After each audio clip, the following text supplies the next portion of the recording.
Ya, chicos, las recomendaciones previas. Por favor, queremos pues verlos a todos.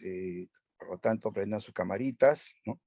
Queremos verlos, que están ahí atentos y también resolviendo los problemas que vamos a tratar. ¿Ya? Hay un material que se les ha enviado, descárguenlo, ¿ya? Para que a la hora de hacer la práctica podamos resolverlo juntos. Ustedes marcan, ¿no? Hay un marcador en, cuando bajen el material, en el PDF hay un marcador, marquen y lo archivan, pues, para que lo tengan ahí como dato, ¿ya? ¿Listo, listos? Entonces vamos a empezar. ¿Ya? Cualquier pregunta, chicos, ya saben, con toda confianza, pregunten, participen, respondan a las preguntas que se hagan para que podamos ir avanzando bien, ¿ok? Listo, entonces, arrancamos el tema.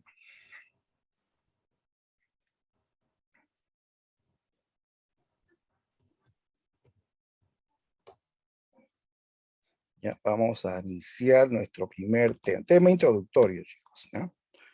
A ver, en el introductorio abarcamos el tema de los géneros y las figuras literarias, ¿ya? ¿Listo, listos? A ver, ¿se escucha bien, chicos? ¿Se escucha bien? ¿Se aprecia la pantalla para ya Sí, iniciar? profesor, se puede ver la ¿Sí? pantalla y se escucha bien. Sí, profesor. Muy bien, perfecto. Sí, Entonces, profesor. arrancamos. Vamos al tema primero. Primer punto. Ya, el menú, chicos, géneros literarios, y ahí el objetivo es diferenciar los géneros, los 5 géneros principales que nos pide la UNI, identificar o clasificar obras dentro de un género. Luego pasaremos al tema de las figuras literarias, donde el objetivo es reconocer figuras en textos, ¿ya? Muy bien, comenzamos entonces. ¿Qué son los géneros y qué lo diferencia uno de otro, ¿no? Ya, a ver, para empezar, todos los géneros se aplican en diferentes campos, ¿ah? Claro, porque esto tiene que ver con clasificaciones. Así como clasifican a las plantas, a los animales, a las estrellas, también clasificamos a las obras literarias, ¿sí? Entonces digamos que géneros literarios son clasificaciones de obras literarias diseñadas por tratadistas, ¿ya? Los tratadistas son los estudiosos del fenómeno literario, que han habido varios a lo largo de la historia, desde la antigüedad griega, ¿ya? El primer estudioso, el primer tratadista de este tema de los géneros, fue un sabio griego que estudió casi todo, que fue padre de casi la gran parte pues, de los estudios, de la literatura, de la biología, la psicología, la lógica, ¿no? Estamos hablando del famoso Aristóteles, ¿ya? Aristóteles. A él se le llama padre de la teoría literaria. Él fue el primer tratadista, primer estudioso de la literatura y de los géneros. Él tiene un libro básico sobre este tema, un libro que se titula Poética, ¿ya? La poética de Aristóteles. No vayas a pensar que es un libro de poemas, no, no, no. Es un libro de teoría literaria, ¿ya? Teoría. Ahí Aristóteles va a explicar qué es la literatura. Aristóteles va a hablar cuáles son los tipos de obras de su tiempo, lógicamente, ¿no? En este libro él habla por primera vez de 3 géneros, los géneros clásicos, los géneros tradicionales. Ahí están, el épico, el lírico, más conocido como poesía, y uno más, falta uno, el, el que se conoce comúnmente como teatro. Al teatro, en términos de género, se le llama género dramático, ¿ok? Esos son los 3 géneros que propuso Aristóteles, el épico, el lírico y el dramático. Él dijo, épico se refiere a toda narración de hechos grandiosos, de importancia para los pueblos, ¿no? Lírico es la expresión de los sentimientos, la poesía. Dramático es el arte de la representación, ¿no? Teatral, ¿sí? Esos son los géneros que propuso Aristóteles, ¿ya? Y luego vienen otros géneros. ¿Qué otros géneros conocen, chicos? Aparte de estos 3. A ver, menciona otros géneros. Ah, muy bien, Danjur nos había acotado el género dramático. Exacto, con eso se completan los 3 géneros clásicos. Ya, otros géneros, aparte de épico, lírico y dramático. Otros géneros. Epopeya. A ver, la epopeya está dentro del género épico. Ya, está dentro, o sea, es una especie épica. Hay un género que es para analizar, como ya lo mencioné por ahí, el ensayo, muy bien, el ensayo es un género moderno. El narrativo, bien Xiomara, es otro género moderno, que derivó del épico, pero no es igual. Derivó, pero no es igual. Narrativo es narración en prosa. ¿Ya? Ahora vamos a ver justamente las diferencias. El paso siguiente ahora es diferenciar estos géneros. Ya, primero diferenciemos los géneros tradicionales. Ya, ahí están el épico, el lírico y el dramático. Ya, vamos por partes, chicos. El género épico. ¿Qué caracteriza el género épico? Ahí está. Dice, el épico es esencialmente narrativo. ¿Ya? La obra épica es la que te cuenta una historia, ¿no? Hay un narrador, una voz que te está contando una historia. La narración dice que se puede alternar con descripciones y a veces con diálogos. Claro, en una narración el autor cuenta algo, pero también está describiendo cómo es el personaje, el ambiente, incluso hace que los personajes dialoguen por momentos. No es que todo sea dialogado, ¿no? Por momentos dialogan los personajes. Hay algo distintivo del género épico. Nunca olvides que toda obra épica se compuso en verso. El verso es el lenguaje de la poesía, con ritmo y medida. ¿Ya? En la antigüedad era así. La obra épica, que es una especie, un género antiguo, se narraba en verso. Los épicos prácticamente recitaban las historias como si fuesen poemas, en verso, ¿correcto? Ya, ahora, su característica principal también es ser objetivo. ¿Ya? Busca la objetividad, o sea, el narrador épico cuenta un hecho, cuenta una historia sin que intervengan sus sentimientos personales. ¿Ya? Narra hechos externos a él, no lo interior del autor, no sus sentimientos, no sus emociones. ¿Ya? O sea, busca ser imparcial, busca ser impersonal también. ¿Ya? Impersonal, o sea, no personal, o sea, no habla de sí mismo, ¿correcto? Por ejemplo, la Ilíada es una obra épica. En la Ilíada, Homero habla de sí mismo, habla de sus sentimientos, sus emociones, para nada. Homero te cuenta la historia de Troya, el fin de Troya, ¿no? Lo que pasó en el último año de la guerra de Troya. Esta obra, chicos, tiene personajes y acciones sobrenaturales. Por eso se dice que es epopeya, ¿ya?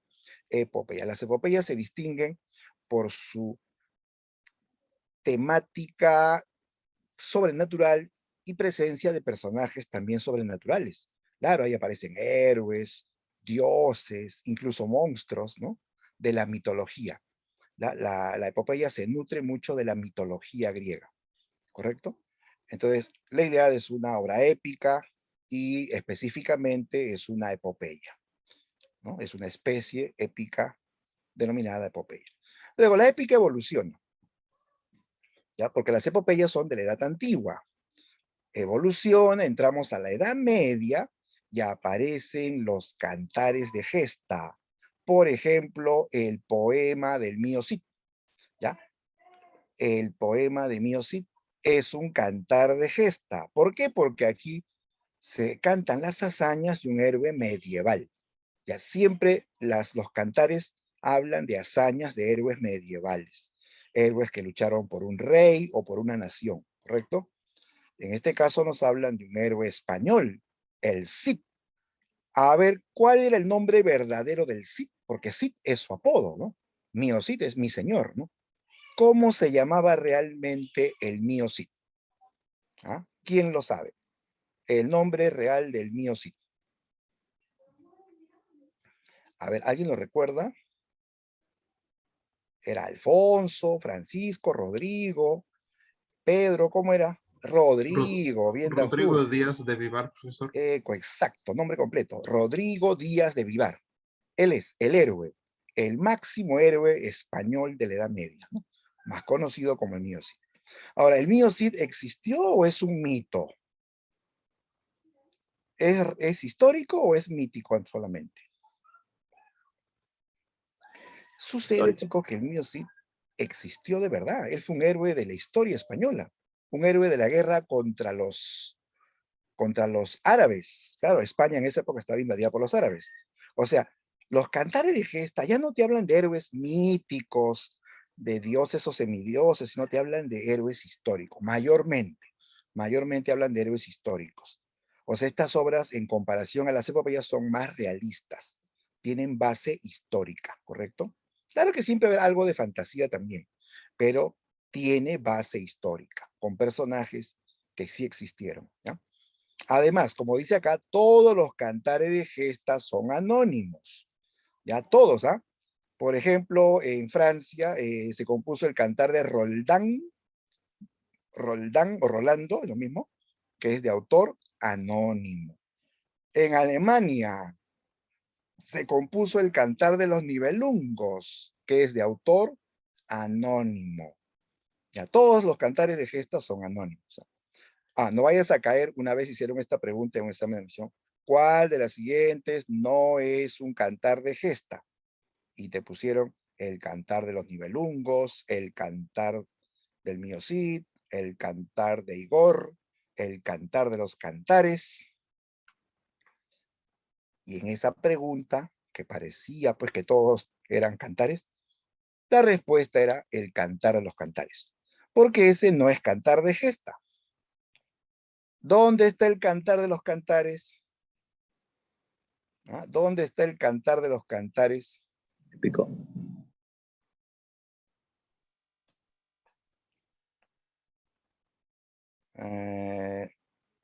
Ya, pero no es cantar de gesta. ¿Lírico? No, no es lírico. No, la pregunta es ¿dónde está el cantar de los cantares? No, no, ¿qué género? El cantar de los cantares. Bien ateos son, ¿no? Está en la Biblia.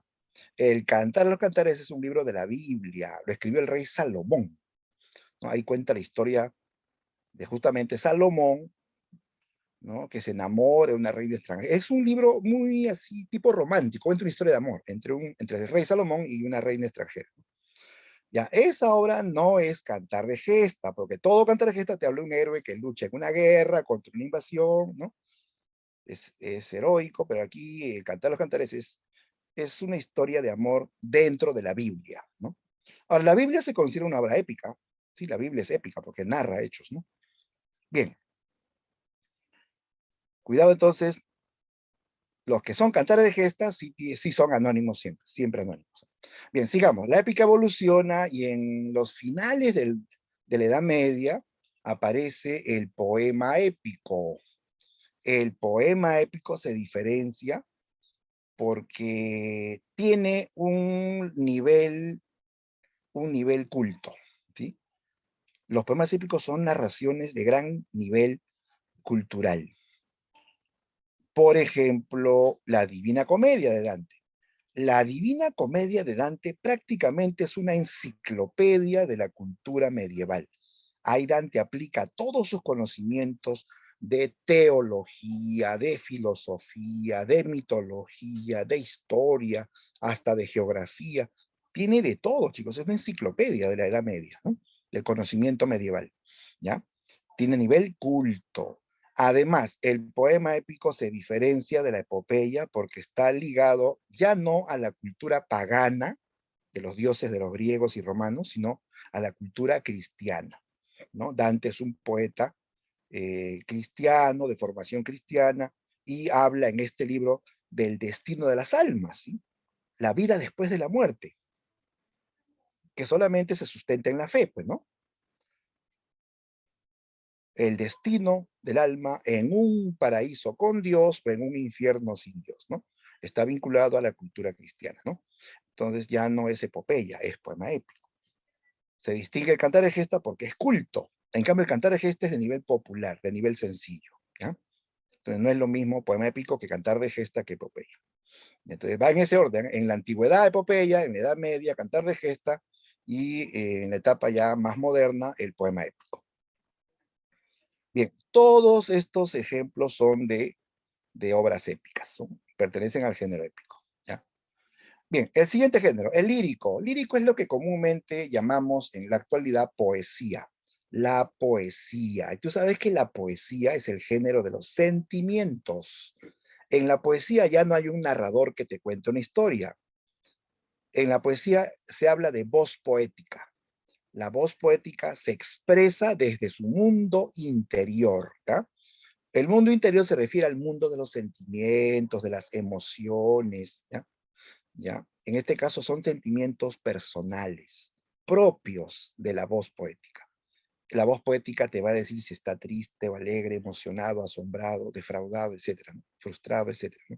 Todo tipo de sentimientos, ¿ya? Ah, algo más. El género lírico mayormente se compone o se escribe en verso, ¿ya? En verso, ¿sí? Con ritmo y con medida. Ahora, puede haber poesía en prosa, que se escribe de corrido, de continuo. Sí es posible, ¿ya? Hay excepciones, ¿no? Hay poemas en prosa. A eso se llama prosa poética. Prosa poética. Por ejemplo, hay una obra que parece cuento, pero es poema. La obra Platero y yo. ¿Han oído de Platero y yo? La del burrito, pues, la del burrito y el poeta, que son amigos, ¿no? Eso parece un cuento, ¿no? Hasta un cuento infantil parece, pero es un poema, chicos. Si ustedes lo leen bien, es un poema. ¿Por qué? Porque en ese texto hay una voz poética que está hablando de su tristeza. Primero de su gran amistad con el burrito, pero luego su tristeza porque el burrito se muere, pues. El burrito que era su amigo se muere y obviamente el poeta se pone triste, pues, ¿no? Entonces uno lee el poema y es puro sentimiento de melancolía, tristeza, nostalgia. Es poesía en prosa, ¿ya? Eso es rarísimo, ¿no? Pero existe la poesía en prosa. Lo general, lo dominante, lo mayoritario es que esté en verso, ¿ya? Ahora, el género lírico se va a distinguir del épico por ser subjetivo. Justamente subjetivo quiere decir que en este caso el autor expresa su mundo interior, su mundo personal. Son sentimientos personales. O sea, la voz poética habla de sí mismo, ¿sí? Habla de sí mismo. Por ejemplo, cuando Vallejo dice, yo nací un día en que Dios estuvo enfermo, muy grave. Yo nací un día. ¿De quién está hablando? Del mismo, ¿sí o no? Claro, habla de sí mismo, ¿no? Ajá. Eh, o cuando Chocano dice, soy el cantor de América, autóctono y salvaje, ¿no? Mi lira tiene un alma, mi canto un ideal. ¿De quién habla? De sí mismo. Soy el cantor, mi canto, dicen, el mío, ¿no? Habla de sí mismo, ¿sí? Eso es ser subjetivo. Habla de sí, es personal, ¿no? Cuando Neruda dice, puede escribir los versos más tristes esta noche. Puedo. ¿Quién? Yo. ¿Te das cuenta? Siempre está presente el yo, en forma expresa o en forma tácita. Se nota que el poeta habla de sí mismo, ¿sí? De sus sentimientos. Ejemplos de obras líricas tenemos aquí Odas elementales de Pablo Neruda. Odas elementales. Odas. ¿Qué son odas? ¿Ya? ¿Qué expresan las odas? Porque cuando hablamos de lírico, la lírica también tiene especies, como odas, elegías, églogas, ¿no? ¿Qué son las odas? ¿O qué expresan las odas? ¿Será tristeza, alegría, admiración, eh, burla? ¿Qué será? Si no me equivoco, una oración puede ser a un personaje. Claro, una oda, claro, es una admiración por un personaje, puede ser por una persona o por algo también, por la naturaleza, ¿no? Por un paisaje, ¿no? Claro, odas son poemas de admiración, de alabanza, ¿ya? El poeta se admira de algo y le dedica una oda, ¿no? En este caso, Neruda es un tipo que se admiraba de todo, hasta de las cosas más simples de la vida, hasta de lo insignificante. En este libro él escribe Oda a la cebolla, Oda al viento, Oda al tiempo, Oda al camino, Oda al caldito de pollo, Oda al perejil. Entonces son poemas muy originales, pero que siempre son alabanzas a algo que el poeta pues admira, ¿no? O que a él le atrae o le llama la atención. Otro ejemplo de obra lírica, Las flores del mal, de Charles Baudelaire. Para que veas que las obras líricas no solamente hablan de amor o cosas así románticas, ¿no? Sentimientos puros, nobles, también hablan de sentimientos perversos, ¿ah? Las Flores del Mal son poemas así bien censurados, ¿ah? Ahí hablan son poemas que hablan de prostitutas, de drogadictos, de borrachos, de asesinos, de satánicos, ¿no? Es un libro de poesía que estremeció a la época en que se publicó. Esto se publicó en el siglo XIX. Todos quedaron escandalizados porque nunca habían leído poemas que hablaban del mal, obsesión del mal, ¿no? Por eso se llama Las Flores del Mal, ¿no? Bien, otro ejemplo de la lírica, Los Heraldos Negros. Los Heraldos Negros de nuestro poeta César Vallejo, ¿sí? Este es un poema muy fúnebre. Vallejo se inspira en la muerte de su madre.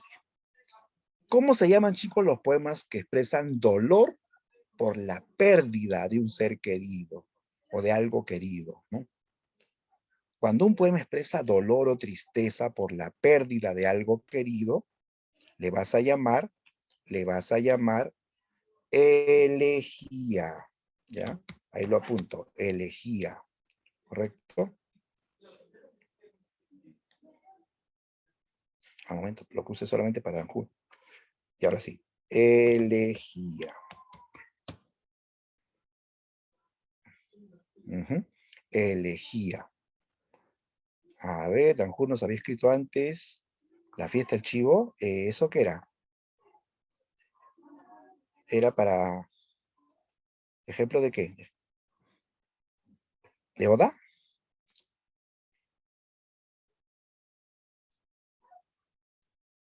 Bueno, la fiesta del chivo encajaría en el género narrativo, Danjur, porque eso es una novela. Es una novela de Vargas Llosa, ¿sí? Claro. Ya, por el tema te referías, ¿no? Ya, por ahí lo vinculaste. Ya, sí, pero ya sería otro género, ¿ah? Eso sería género narrativo. La Flor del Mal es una obra lírica, es poesía, solamente que se obsesiona por el mal, por lo sórdido de la sociedad, ¿no? Ajá, pero por el tema se vincula. Sí, pues la vida de Chivo es bien sórdido, ¿no? Un, un gobernante así medio diabólico, ¿no? Que hace lo que quiere en su país, ¿no? Sí, pues. Listo. Ya entonces, volviendo al punto, Los Heraldos Negros es una elegía de César Vallejo. Las elegías son especies líricas que se distinguen por el tema de la tristeza, el dolor, ¿no? Muy bien. Y finalmente ahí tienes el género dramático, más conocido como teatro. ¿Qué se hace en teatro? Ya no se narra, ya no se recita, en el teatro se actúa. Ya, pero vamos a usar una palabra más apropiada, chicos. Se representa, ¿ya? En el género dramático se reúne toda obra que se representa teatralmente a través del diálogo y el movimiento de los personajes, ¿ya? Ojo, estas obras fueron escritas para ser representadas en un escenario. Claro que se pueden leer, yo te lo puedo contar, pero estas obras fueron escritas para ser representadas teatralmente. Ahí ya no hay narrador, sino hay actores que dialogan y se mueven en un escenario, ¿correcto? Entonces la base es el diálogo y el movimiento. Ahora, en este género se combinan los dos enfoques anteriores, ¿ah? Se combina lo subjetivo y lo objetivo. Los actores por momentos expresan sus emociones. Cuando dramatizan, han visto un actor dramatiza hasta se tira al piso para expresar su dolor o su alegría y brinca, ¿no? Hay subjetividad en esa parte. Pero también hay el desarrollo de una historia, ¿no? Como que se está desarrollando una historia y eso le da cierta objetividad, ¿no? Objetividad. Entonces ahí se ve lo objetivo y lo subjetivo, ¿ya? Ejemplos de obras dramáticas. Bueno, tenemos pues una gran variedad desde la antigüedad. Podemos citar el caso Edipo Rey de Sófocles. Edipo Rey, chicos, es una tragedia, ¿sí? La tragedia es especie dramática. Las tragedias se diferencian por su final. Tienen un final así funesto, calamitoso, desgraciado. ¿Qué pasa con los personajes o los héroes de las tragedias? ¿No? Generalmente mueren o sufren una calamidad, una desgracia así muy fuerte, ¿no? Como Edipo, pues, ¿no? Sabes que Edipo Es un héroe que lucha contra su destino. A él le han vaticinado que matará a su padre, que se casará con su propia madre, tendrá hijos en ella. Edipo, lógicamente, quiere escapar de ese destino, quiere evitarlo. Lucha, intenta huir, pero no lo logra. Edipo es una víctima más del destino en el que creían los griegos, ¿no? Ese destino fatal, ese destino que no se puede cambiar, ¿no? Edipo, sin saberlo, en defensa propia, mató a un rey que resultó ser su padre. Sin saberlo, se casó con una reina que no lo crió y resultó que era su madre y tuvo hijos en ella. Se cumple su destino sin que él se dé cuenta, no es consciente de sus crímenes, pero él lo hace, ¿no? La consecuencia es catastrófica. La reina se ahorca, Edipo se arranca los ojos, se autodestierra, queda en la miseria total. Entonces, final calamitoso, final funesto. Típico de las tragedias. A ver, otro ejemplo de tragedia, chicos. Mencionen otras tragedias. Ollantay, pero eso sería una, porque también se puede actuar Ollantay. Ollantay es una obra dramática, muy bien. Ya, pero el final es feliz, ¿ah? En Ollantay el final es feliz, no podría ser tragedia, entonces. Tiene que ser un final así doloroso, pues, ¿no? Con muerte, con desgracia. ¿Cómo se llama? El caballero, no, profesor, ¿cómo se ¿Romeo y llamaban Julieta? Claro, Romeo y Julieta, así es, hablo, muy bien. Muy bien, sí, ya lo dijeron varios. Era muy Romeo y Julieta es tragedia, esa obra se ve en teatro y el final es pues triste, ¿no? Esos chicos enamorados son apasionados, tan apasionados que los dos se matan, se suicidan los dos, ¿no? Eso es una tragedia. Lo mismo pasa con Hamlet, ¿no? Todos mueren al final, ¿no? Hamlet también es tragedia. Don Hay Quijote una de la chica, Mancha, ¿no? hay una española, hay una tragedia española. Elena, Cuenta la historia de una novia que se fuga con su ex el día de su boda y provoca una desgracia. Los rivales se matan al final. ¿Cómo se llama esa obra? Esa novia pérfida que se fugó con su ex el día de su boda.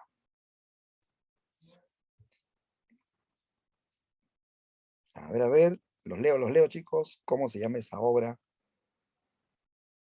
de la novia infiel? A ver, o Don Juan dice, Odisea, Odisea es épica. Claro, Don Juan es épica, igual que la Ilíada. Estamos en ejemplo de obra dramática, o ejemplo de tragedia, ¿no? Que es parte del género dramático. Don Quijote de la Mancha también sería. Don Quijote es narrativo, es una novela. Es una novela. Ya, no la ubican a la historia del novio infiel, se llama Bodas. Bodas. ¿Boda A de ver, ¿quién sangre? ¿De boda de la sangre? punta de los dientes? Claro, lo tenía en la punta de los dientes. Bodas de sangre. Eso también es una tragedia. Se representa teatralmente y el final es funesto. Los dos rivales se matan por la novia al final, ¿no? Listo, tragedia. Ya, otro ejemplo de obra dramática, El sargento Canuto, del peruano Manuel Asensio Segura. ¿Ya? El sargento Canuto es una obra que te hace reír, que es jocosa y tiene final feliz. Todavía no es tragedia, eso es una comedia. Una comedia. A ver, Danjur nos cita cartas del joven Werther. Ya, esto también tiene un final catastrófico. Werther se suicida, correcto. Pero ¿sabes qué? Werther fue escrito para ser leído nada más, no es para hacer teatro. Esto es novela. Su final es trágico, eso sí, pero es una novela y las novelas, como vamos a ver dentro de un momento, pertenecen al género narrativo, ¿ya? Ah, entonces, moraleja, no toda obra que termina en muerte de frente va a decir que es tragedia. Primero tienes que verificar que sea una obra de teatro. Si te dice obra teatral con final funesto, por ejemplo, ¿no? Romeo y Julieta, ahí sí, pues, ¿no? Respuesta, tragedia, ¿no? ¿Ya? Y entonces el Sargento Canuto es una comedia, te hace reír. Aquí se burlan de los militares bravucones que lucharon en la guerra de independencia y se sentían con derecho de tener poder, de mandar, incluso derechos sobre las mujeres, decían que las limeñas tenían que estar a su servicio, ¿no? Entonces el autor ataca la vanidad y la fanfarronería de muchos militares de aquellos tiempos. Es una comedia, ¿no? Y por acá debajo nos citan otro ejemplo de obra dramática, Fuente Ovejuna. Fuente Ovejuna es una mezcla de trágico más cómico. A ver, ¿cómo se llama la especie teatral o dramática que combina lo trágico y lo cómico? ¿Ah? Lo trágico más lo cómico se fusionan. ¿Cómo se llama ese resultado, chicos?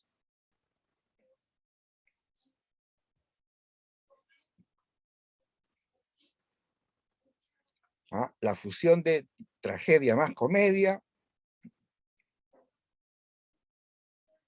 Eso se llama drama. ¿Ya? O también le llamaban tragicomedia, ¿no? Al comienzo le decían tragicomedia y luego se le llamó, modernamente se le llama drama, ¿ya?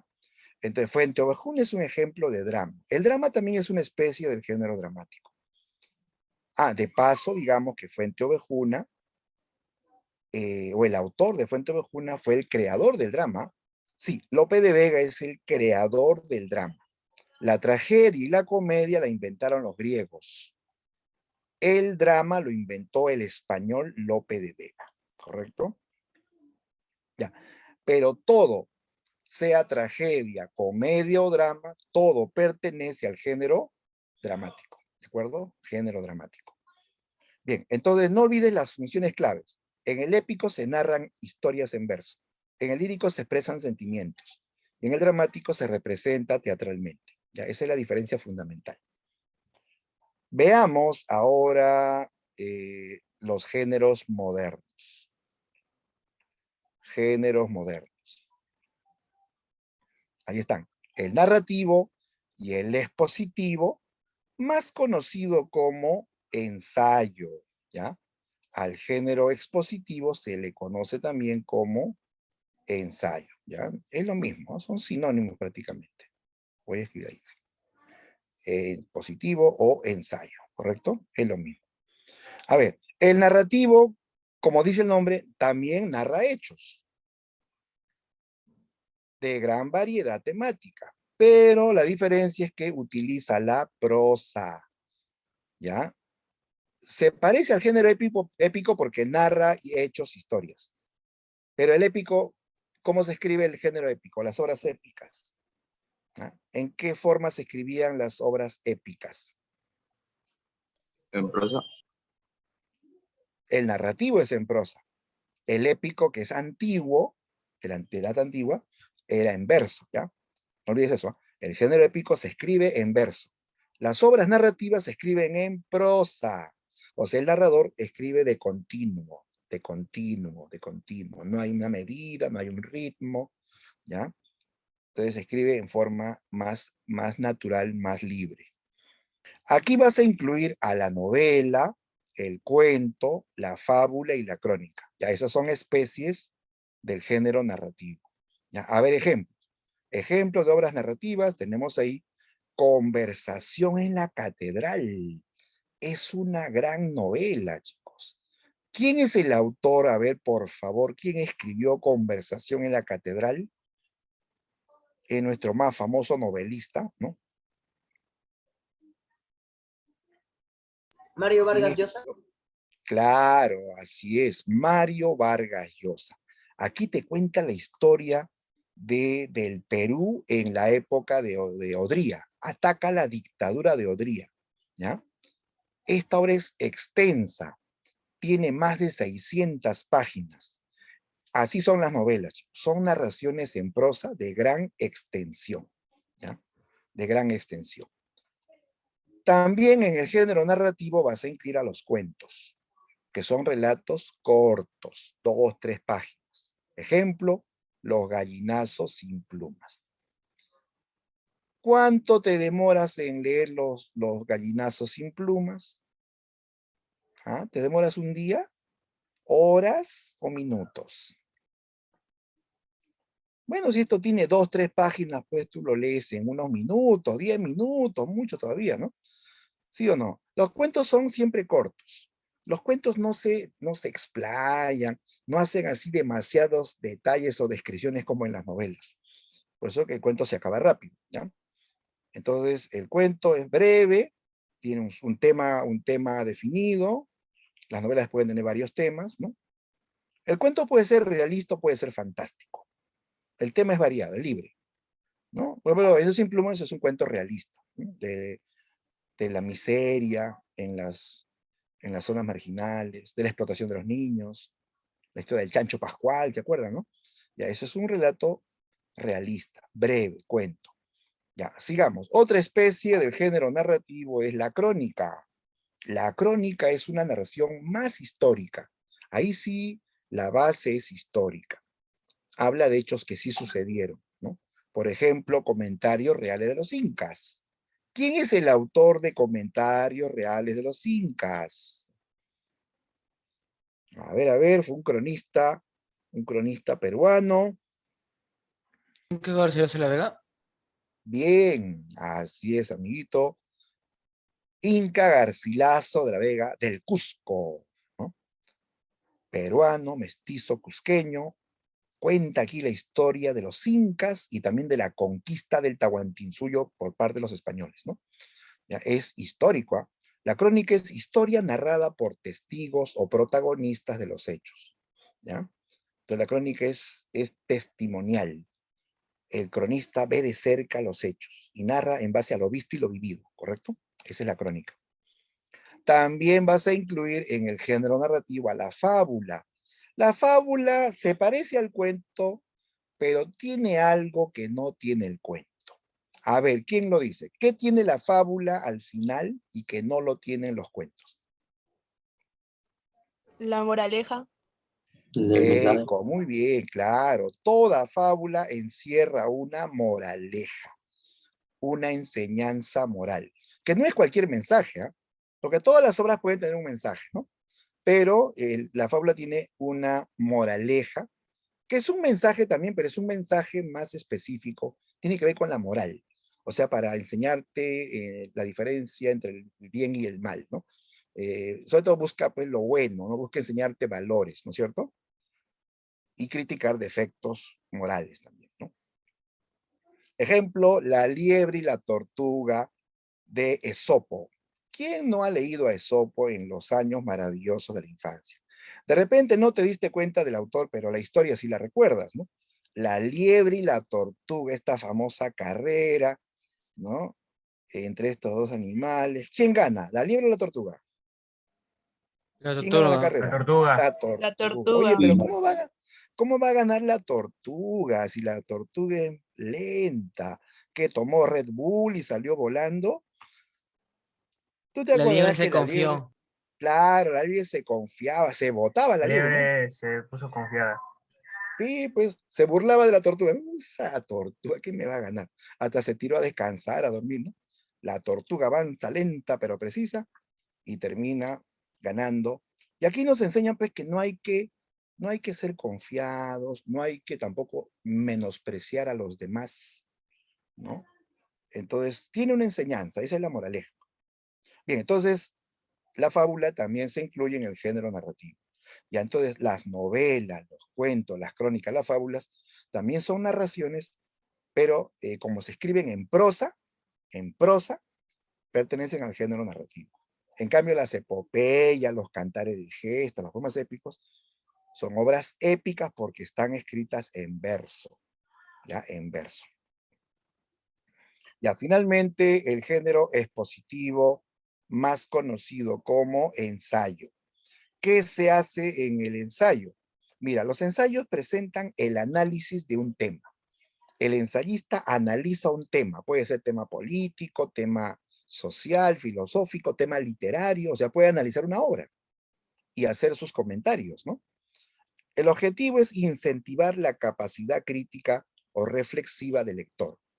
Por eso es muy bueno leer ensayos, ¿no? Porque eso te hacen pensar, pues también, te hacen reflexionar, te hacen también sacar tus propias conclusiones, ¿ya? Su única especie es el ensayo. Por eso podemos decir que son lo mismo. Como es la única especie, no es como en el narrativo que hay novela, cuento, crónica, fábula, ¿no? Aquí no hay más especie que el ensayo. Por tanto, prácticamente son lo mismo, es decir, en género expositivo que ensayo. Ejemplo de ensayos, la obra Páginas Libres, escrito por el mayor pensador del siglo XIX en el Perú. un hombre que vivió luego de la guerra con Chile, que odiaba a los chilenos y quiso renovar al Perú. ¿Cómo se llama este señor, este gran escritor? El autor de Páginas Libres. ¿Quién es el autor de Páginas Libres? Vivió en la época del realismo peruano. Manuel González Prada. Excelente, amiguito. Manuel González Prada, maestro de maestros, ¿no? Aquí él te habla en este libro del Perú luego de la guerra con Chile. O sea, habla de un Perú arruinado, de un Perú destruido, mutilado y humillado por la guerra con Chile, ¿no? Pero al mismo tiempo habla de que hay que renovar al país, que se requieren hacer cambios profundos en el ámbito político, social, educativo, económico. Es un libro muy lúcido realmente. Todos deberían leer este libro, chicos, ¿eh? Para que vean cómo es el Perú y cómo el Perú a lo largo de los años no ha cambiado mucho. En cuanto a la clase política, no ha cambiado mucho. Hemos vivido mal gobernados durante generaciones. Algún día esperemos tener buenos gobernantes, ¿no? Después tenemos este otro ejemplo, 7 ensayos de interpretación de la realidad peruana. ¿De quién? ¿De quién es los 7 ensayos de interpretación de la realidad peruana? Otro gran ensayista. Mariátegui. Así es, muy bien. El amauta José Carlos Mariátegui. Él es el mayor ensayista en el siglo XX, ¿ya? Este libro también es clave en la historia de la literatura peruana. Es un libro que tiene de todo, ¿eh? Y que toda gente que se considera culta debe leer. Porque aquí Mariátegui te habla de todo, del problema político, el problema económico, el problema de la tierra, el problema del indígena, el problema de la educación, ¿no? Te habla de arte, te habla hasta de cine, es una obra que tiene de todo, ¿eh? Mariátegui, mira, a pesar que él no fue a la universidad, él fue un hombre muy leído, que le gustaba autoeducarse, leía un montón, leía de todo, por eso que él tenía una capacidad también intelectual muy amplia, y pudo escribir esta obra clave en la historia de la literatura peruana. 7 ensayos de interpretación de la realidad peruana, ¿ya? Bien, son libros de análisis, por tanto son ensayos, ¿listo? Ya, a ver chicos, hasta aquí, que ya hemos visto la teoría de los géneros, ¿tenemos alguna consulta, por ahí algún comentario o consulta? ¿Algo que aclarar o todo claro? De repente pues, tienes duda de una obra por ahí que te cause duda. Pero bueno, en una clase me acuerdo un chico me preguntó, profe, ¿y la obra El Señor de los Anillos? Porque no solamente es película, hay libros, ¿sí o no? Claro, hay obra del Señor de los Anillos, así como hay así como hay de Harry Potter, ¿no? Profe, ¿a qué género pertenecen esos libros? Bueno, El Señor de los Anillos y la saga, ¿no? Que lo escribió Tolkien. Esas son obras que por su temática parecen épicas, ¿no es cierto? Porque hay dioses, hay monstruos, hay seres sobrenaturales. Pero como están escritas en prosa, son novelas. Pero son novelas que tienen tono épico, ¿no es cierto? Es que en la actualidad ya se mezclan los géneros. Antes se respetaba la pureza, épico, lírico, demás. En la actualidad ya se mezclan los géneros, ¿no? Entonces, El Señor de los Anillos, Harry Potter son novelas épicas, ¿no? Pero son novelas en general, porque están escritas en prosa, ¿ya? Bien, son casos así especiales, ¿no? Bien, chicos, ¿todo claro para avanzar? ¿Seguimos avanzando?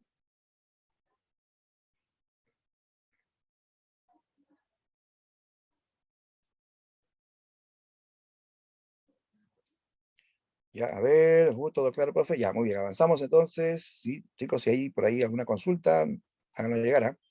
Continuamos entonces. Pasemos rápidamente al asunto de las figuras literarias, ¿ya? El objetivo ahora es reconocer las principales figuras en textos, ¿ya? ¿Listos?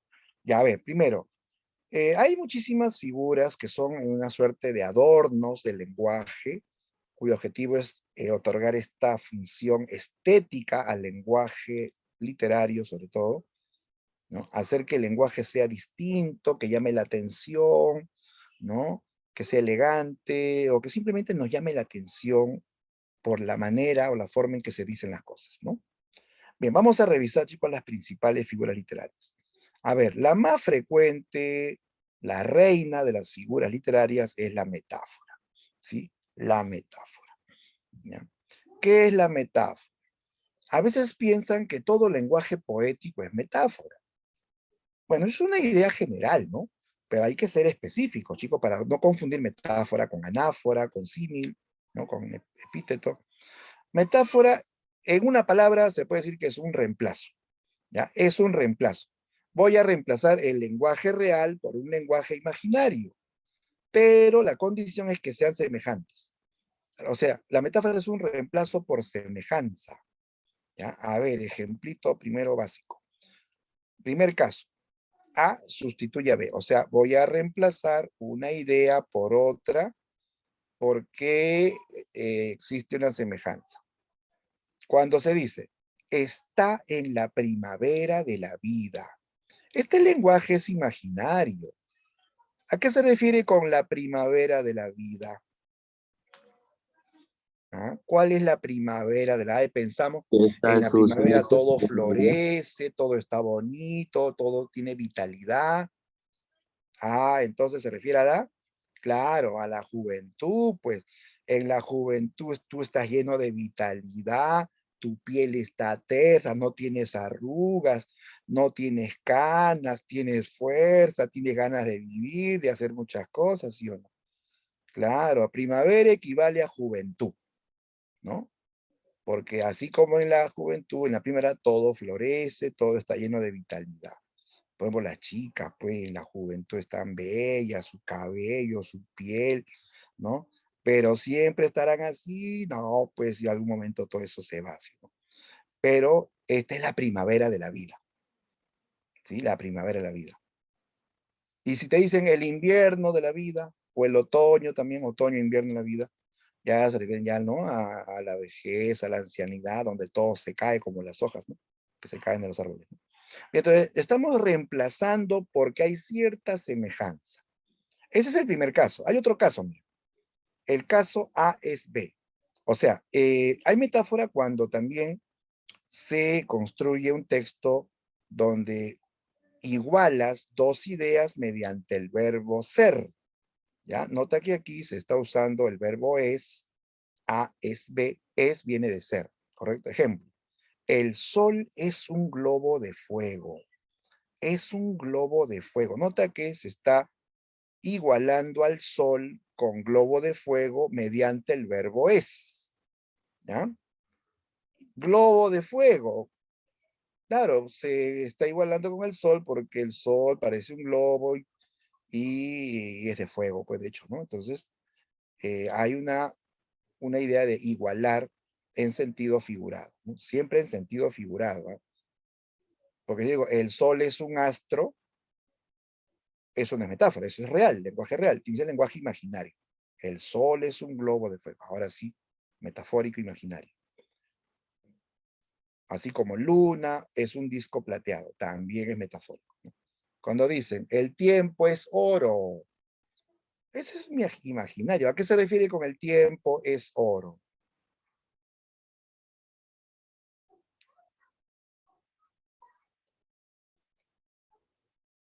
A uno dice, no, mi tiempo es oro, ¿no? Ah, claro, así de mi tiempo es valioso, ¿no? Como el oro es valioso, el tiempo también se entiende que es valioso para él o para ella, ¿no? Eso es metafórico. Listo. A ver, veamos ejemplos en textos literarios. Ahí está, primer ejemplo. La noche ha prendido sus claros diamantes en el terciopelo del cielo estival. Ahí en rojo está la metáfora. La noche ha prendido sus claros diamantes. Lenguaje imaginario. ¿Cuál es lo real? ¿A qué se refiere? ¿Las estrellas? Claro, a las estrellas. Ahora pregunto, ¿en qué se parecen las estrellas a los diamantes? ¿Brillan? Ambos brillan, claro. Por lo tanto, Por esa semejanza puedo reemplazar diamantes por claros, o perdón, estrellas, lo reemplazo por claros diamantes. Esa es metáfora. Otro ejemplo. El cielo se viste de algodón. ¿A qué se refiere con algodón? Las nubes. A las nubes, lógico, profe, las nubes. ¿En qué se parecen? Algodón y nubes, ya pues estudié, profesor, son blancas, ¿no? Su aspecto esponjoso, ¿no? También, ¿no? Parecen algodones. Entonces, esto es un reemplazo por semejanza. Ojo, esa es la condición, ¿ah? Tiene que haber semejanza, si no, no es metáfora. Tiene que haber una semejanza. Bien, otro ejemplo. Era la sed y el hambre, y tú fuiste la fruta. Era el duelo y las ruinas, y tú fuiste el milagro. A ver, ¿qué es lo que quiso decir el poeta? Mira, era yo. Yo era la sed y el hambre, y tú fuiste la fruta. Nota que está usando el verbo era, que viene de ser, fuiste, también viene de ser en tiempo pasado. Tú fuiste, ¿no? Del verbo ser en tiempo pasado, ¿no? Y ahí ya te vas ya imaginando cuál podría ser la respuesta, ¿no? Y nota el lenguaje imaginario. Tú fuiste la fruta. Tú no eres una fruta. Yo no soy el hambre y la sed. Este lenguaje es imaginario. Profesor, Yo, dime. creo que ahí adentro también hay otra figura retórica, si no me equivoco, o bueno, literaria, que es la repetición de dos palabras, si no me equivoco. Ah, ya, muy bien, claro. Aquí hay una figura adicional que es repetir la palabra, repetir palabras al inicio, ¿no? Era, eso es otra figurita que se llama anáfora, ¿sí? Claro, eso es una anáfora. Pero además hay metáfora, ¿sí? Acá hay dos cosas, pues. Hay anáfora por la repetición y hay metáfora porque está igualando con el verbo ser. Yo era la sed, tú fuiste la fruta. Ya, pero aquí está hablando en sentido figurado. No es que tenga sed y hambre de comida o de agua. No es que ella sea la fruta y se la va a comer. No, no, no, no. Él tenía una necesidad, pero no necesidad de comida, sino de amor. Sed y hambre de amor. Y ella fue la fruta, o sea, ella es la que, ¿no? Le dio el amor, ¿no? Ah, así se entiende, ¿no? Pero como utiliza el verbo ser, con eso confirmo que esto es metáfora, ¿ya? Aquí hay metáfora y aparte también hay anáfora, como notaron antes, ¿no? Ya entonces, en la metáfora hay dos formas, reemplazar por semejanza o igualar utilizando el verbo ser. Puede ser era, fui, fuiste, seré, serás, verbo ser en general, ¿ya? Esta es la primera figura. Sigamos, muchachos. Vamos a la pregunta o a la figura 2. El símil. Esta es la hermanita menor de la metáfora. Se parece a la metáfora, pero no es igual, ¿eh? Vamos a ver. El símil se define como comparación, ¿ya? Una comparación directa. ¿Cómo lo diferenciamos de la metáfora? El símil se diferencia de la metáfora en que tiene estructura de comparación, por lo que suele contener conectores, ¿ya? Usa conectores como el caso de la palabra como, tal como, cual, parecer, semejante. Ya conviene que memorices estas palabras. Como, tal cual, parecer, semejante. Ya, entonces el símil usa conectores que indican comparación. La metáfora no usa conectores de comparación. Ejemplo, si se dice, eres un sol,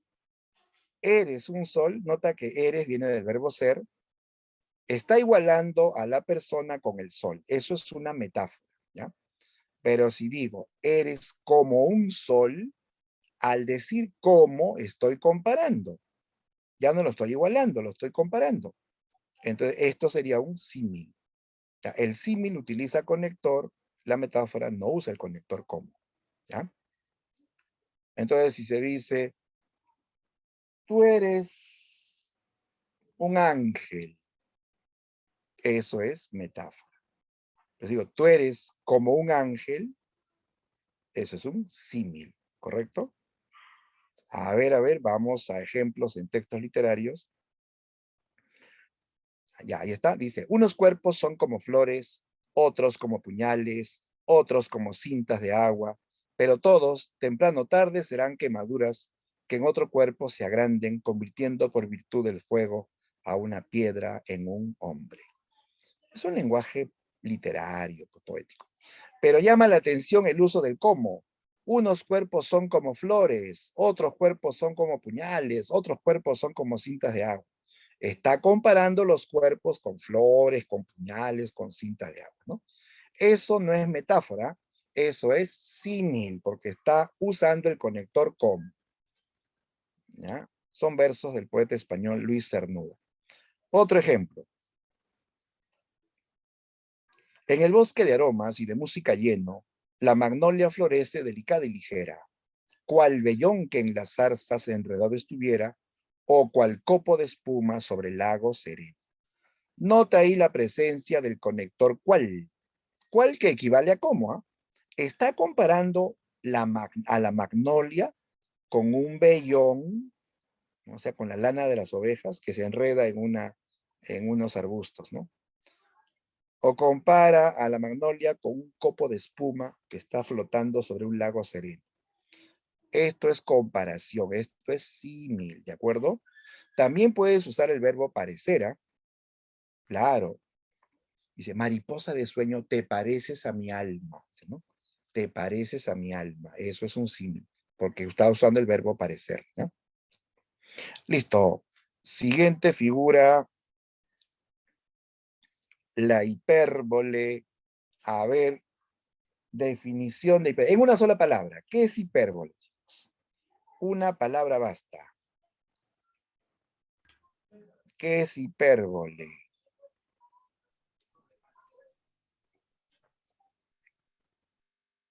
Exageración. Claro, exageración. ¿Ya? Hipérbole es exageración. Así como cuando tu amiga te dice, cuéntamelo todo, exagera, ¿no? Eso es hipérbole.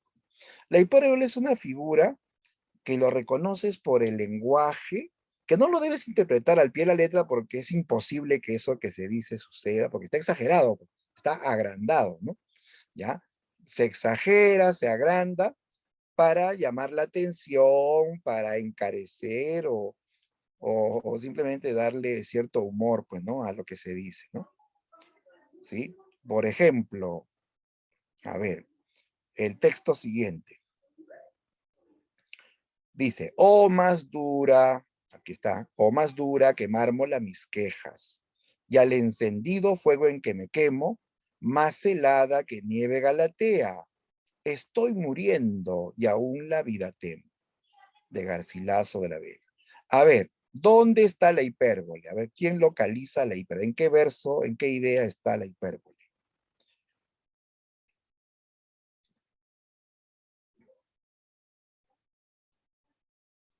Porque no todo el texto es hipérbole, hay algunas ideas o frases que son hipérboles, ¿no? A ver, por ejemplo, yo te digo una. Profesor, Una hipérbole sería más dura que mármol. Más dura que mármol. El mármol es duro, durísimo. Más duro ya es una exageración. Otra hipérbole. el fuego en el que quemo más helada que la nieve. Más helada que nieve. La nieve es helada, más helada ya es una exageración. Eres más helada que la nieve, o sea, eres sumamente fría, insensible, ¿no? A eso se refiere, ¿no? Estoy muriendo, dice, ¿no? Y aún la vida temo. No se muere de verdad, o sea, él es que está sufriendo, pero no es que esté muriéndose, ¿no? Entonces eso también es exagerado, ¿no? Pero aquí hay varias hipérboles. Entonces, esto, chicos, es la idea de la hipérbole, exagerar los sentimientos, los estados, las cualidades también. A ver, un ejemplo clásico también de hipérbole es este poema dedicado a un hombre de gran nariz. El poema de Francisco de Quevedo, titulado A un hombre de gran nariz. Fíjate lo que dice. Érase un hombre a una nariz pegado. Érase una nariz superlativa. Érase una nariz sayón y escriba. Érase un peje espada muy barbado. Luego continúa. Las 12 tribus de narices juntas érase un naricísimo infinito, ¿no? Se nota que está exagerando, pues, ¿no? Un hombre a una nariz pegado, nos imaginamos la narizota y el hombre más pequeño pegado a la nariz, ¿no? Está exagerando una cualidad, ¿no? Ya, esto lo escribió Quevedo pensando en su archienemigo, don Luis de Góngora, que era un hombre de gran nariz, pues, ¿no? ¿No? Él hace sátira, hace burla de la nariz de su rival. Bien. Otro ejemplo. A veces también hay hipérboles en las canciones, ¿no? Como esta, ¿no? De los abuelos de la nada. La otra noche te esperé bajo la lluvia 2 horas, 1000 horas, como un perro. Te esperé 1000 horas. Está exagerando, pues. ¿Quién te espera 1000 horas? A veces ni un cuarto de hora te esperan, ¿sí? Así es, Danjur, los abuelos de la nada de Argentina, ¿no? Ya pues, 1000 horas, ahí está la idea de la hipérbole, ¿no? Al decir 1000 horas, ¿no? Aparte hay otra figura, a ver, ¿quién se da cuenta qué otra figura hay aparte de hipérbole? Una figura que ya la hemos visto, ¿ah? Ya la hemos visto. Profesor, como un perro. Se están comparando como un Ajá. perro. A ver, ¿qué hay en la expresión como un perro? Se está ¿Qué hay? comparando hacia un perro, como un perro. Claro, ajá. Aquí está comparando, ¿sí? Y por lo tanto, esto es un símil, ¿de acuerdo? Acá hay un símil y acá hay una hipérbole. Hay dos figuras, ¿ah? A veces te vienen en los exámenes textos con dos figuras y en las alternativas aparecen las dos, pues, ¿no? Las dos opciones, ¿no? Muy bien. ¿Nosotros exageramos también o no al hablar? Sí, no, a veces exageramos, ¿no? Cuando decimos, por ejemplo, me muero de hambre, me comería un caballo, dice, ¿no? Está exagerando, pues, ¿no? ¿Qué se va a comer un caballo, no? O cuando la mamá dice, toda la vida le digo que ordene su cuarto, nunca lo ordena. Ah, eso está exagerando, ¿no? Nunca, toda la vida, a veces, mayormente puede ser, ¿no? Pero toda la vida ya es una exageración, ¿no? Hay que comprenderlas a las mamás, así son, ¿no? Lo hacen por tu bien, aunque a veces exageran, ¿no? Ya, entonces, la hipérbole es eso, pues chicos, exagerar la realidad, salirse de lo real, de lo normal, ¿no? Siguiente figura. El hipérbaton. A ver. El hipérbaton, no lo confundas con la hipérbole, ya sabemos que hipérbole es exageración, ahora decimos hipérbaton es desorden o alteración del orden. ¿Ya? La idea, chicos, es alterar el orden sintáctico o convencional de la oración. ¿Ya? Normalmente las oraciones tienen un orden formal, convencional, que es el siguiente. Debe comenzar con el sujeto, luego debe verse el verbo y al final el complemento del verbo, ¿no? Del lugar, de tiempo, complemento del verbo, ¿no? Ese es el orden convencional o lógico, ¿no? La idea del hipérbaton es alterar el orden, así como alteras este dibujo que aparece la cola adelante, la trompa en medio, la cabeza atrás, ¿no? Eso es la idea del hipérbaton, alterar el orden, desordenar la idea, ¿no? Pero es con un fin estético, no se trata de cualquier desorden, ¿no? Es un desorden poético, la idea es que suene mejor, ¿no? Por ejemplo, este verso clásico de Becker, volverán las oscuras golondrinas en tu balcón sus nidos a colgar, ¿no? Aquí, si te das cuenta, hay hipérbaton. ¿Por qué? Mira, porque nota que está comenzando por el verbo volverán. Lo lógico es que arranque con el sujeto, ¿sí? Eso es lo convencional, lo lógico. Aquí arranca con el verbo. Luego recién viene el sujeto, las oscuras golondrinas. En tu balcón es un complemento circunstancial del lugar, ¿sí o no? ¿No? Entonces, complemento, por acá está el sujeto, acá está el verbo. Está en desorden, ¿sí o no? Está en desorden. Si yo quisiera ordenar esto, convertirlo en una oración convencional, sería así, mira. El orden lógico sería, las oscuras golondrinas volverán a colgar sus nidos en tu balcón. Ese es el orden lógico. Pero dicho así, es muy común. El poeta altera el orden con un fin estético para que suene mejor, ¿de acuerdo? Esa es la idea. Otro ejemplo de hipérbato. Ya, esto viene en un examen de admisión. Mira. En el pasadizo nebuloso, cual mágico sueño de Estambul, su perfil presenta destelloso la niña de la lámpara azul. Date cuenta que en este texto el sujeto de quien se habla es de la niña de la lámpara azul. Y la niña es mencionada al final, ¿no? Comienza mencionando el lugar, el pasadizo, el complemento del lugar, y el sujeto está al final. Si yo quisiera ordenarlo, sería la niña de la lámpara azul, y luego el verbo. Aquí el verbo es presenta, ¿no? Presenta, verbo, ¿cierto? Ese es el verbo. La niña es el sujeto. Lo lógico sería la niña de la lámpara azul presenta su perfil destelloso en el pasadizo nebuloso, cual mágico sueño de Estambul, ¿no? Pero el poeta lo altera para que suene mejor, ¿no? Aquí hay hiperbatón, ¿ya? Ya cuando te pidan reconocer hiperbatón, acuérdate de un personaje de la saga, de la Guerra de las Galaxias, que le gusta hablar al revés. ¿Qué personaje de Star Wars, chicos, habla al revés? Chewbacca. ¿Chewbacca?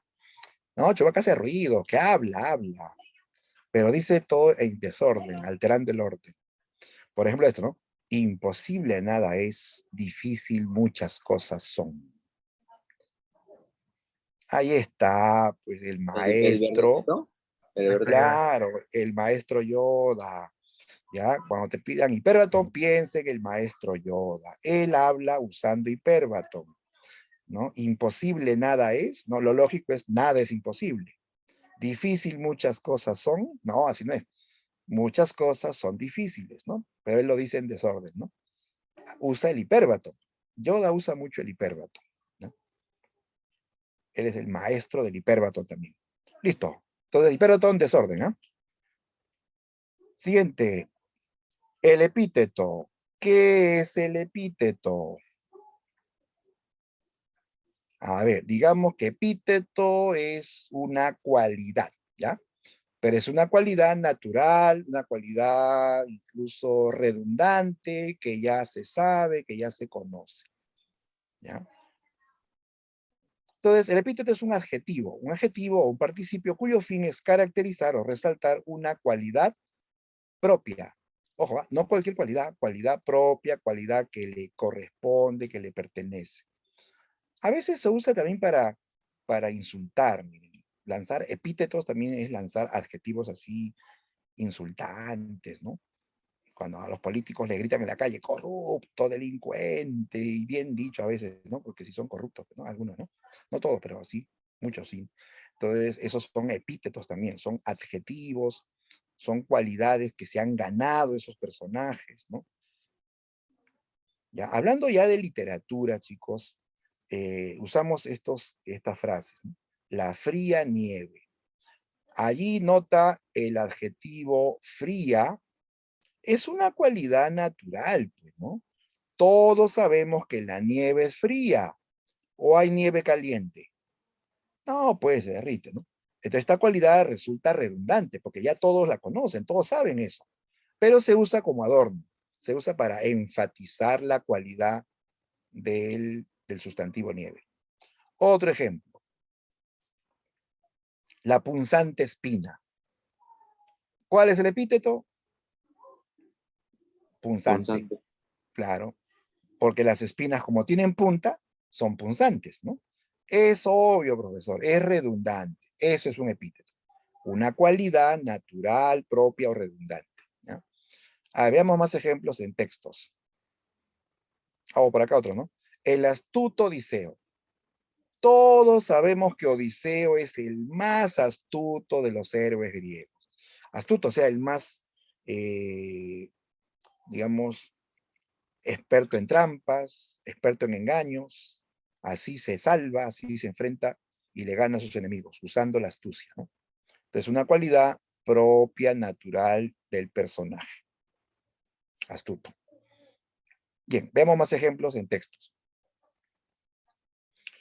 Por ti la verde hierba, el fresco viento, el blanco lirio, la colorada rosa y la dulce primavera anhelada. Aquí hay una cadena de epítetos, ¿sí o no? Verde, hierba. Fresco es cualidad propia de viento. Blanco es cualidad propia redundante de lirio. Colorada, rosa, igual, ¿no?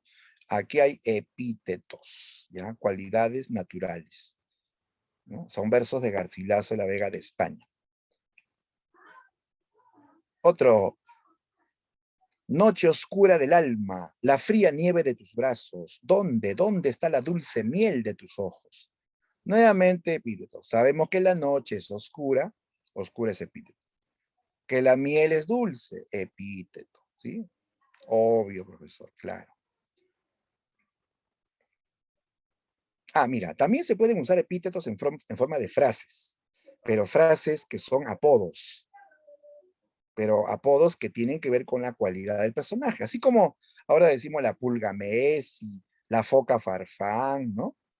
Se pone ese apodo porque tiene que ver con una característica del personaje, ¿no? Igual aquí, en la literatura encontramos estos epítetos. Héctor, domador de caballos. Este apodo de Héctor resalta una característica del personaje. Odiseo, diestro en ardides. Diestro en ardides, o sea, experto en trampas, en engaños, es un apodo que caracteriza a Odiseo. Zeus, el que amontona las nubes. Este apodo caracteriza a Zeus, ¿no? Cuando dicen Aquiles, ¿cómo le decían Aquiles? A ver, ¿quién lo recuerda? ¿Cómo le decían Aquiles?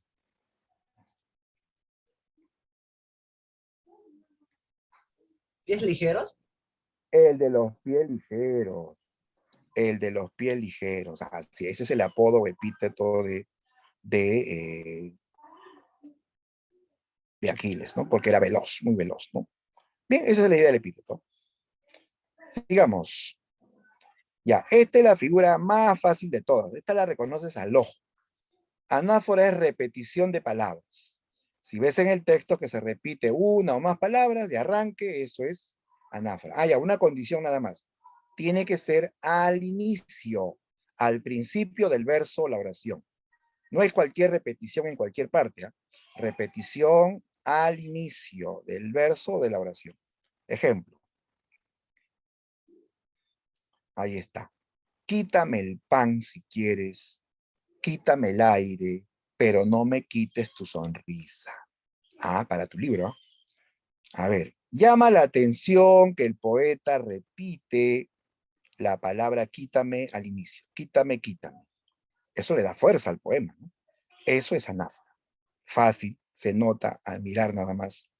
Repite al inicio, ya, no hay duda, eso es anáfora. Otro ejemplo. ¿Qué es la vida? Un frenesí. ¿Qué es la vida? Una ilusión, una sombra, una ficción, ¿no? Y el mayor bien es pequeño, que toda la vida es sueño, y los sueños, sueños son. Ya, estos versos los encontramos en una obra española que plantea que la vida es como un simple sueño.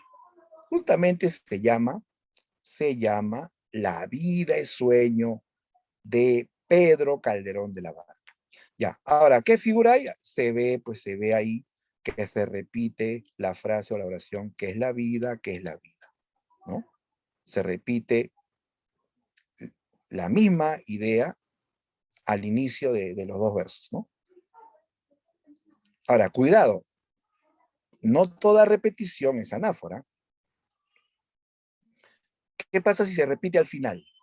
Si se repite al final, le vas a llamar epífora, ¿ya? Epífora. Ejemplo, no digáis que la muerte huele a nada, que la ausencia de amor huele a nada, que la ausencia del aire huele a nada. Mira, en este caso hay dos figuras, Primero que veo la repetición, huele a nada, 3 veces al final. Y esto sería llamado epífora, ¿correcto? Repetición de una o varias palabras al final. Pero también hay anáfora, ¿o no? Claro, por acá, mira. Que la ausencia, que la ausencia. Ah, esto está al inicio, esto sí es anáfora. ¿De acuerdo? O sea, en esta hay dos, ¿no? Hay dos figuras, anáfora y epífora. Ya, pero pongo el caso porque a veces te ponen problemas y para distraerte te ponen epífora. Entonces uno dice, se repite anáfora. No, no, si está al final es epífora. ¿Ya? Mira, es más, si está en la misma línea, tampoco es anáfora. Por ejemplo, se dice corre, corre, corre, corre, corre. Si yo lo escribo así, consecutivamente en una sola línea, se está repitiendo, es cierto, pero eso no es una repetición al inicio de cada verso. Esto se repite sucesivamente en una sola línea.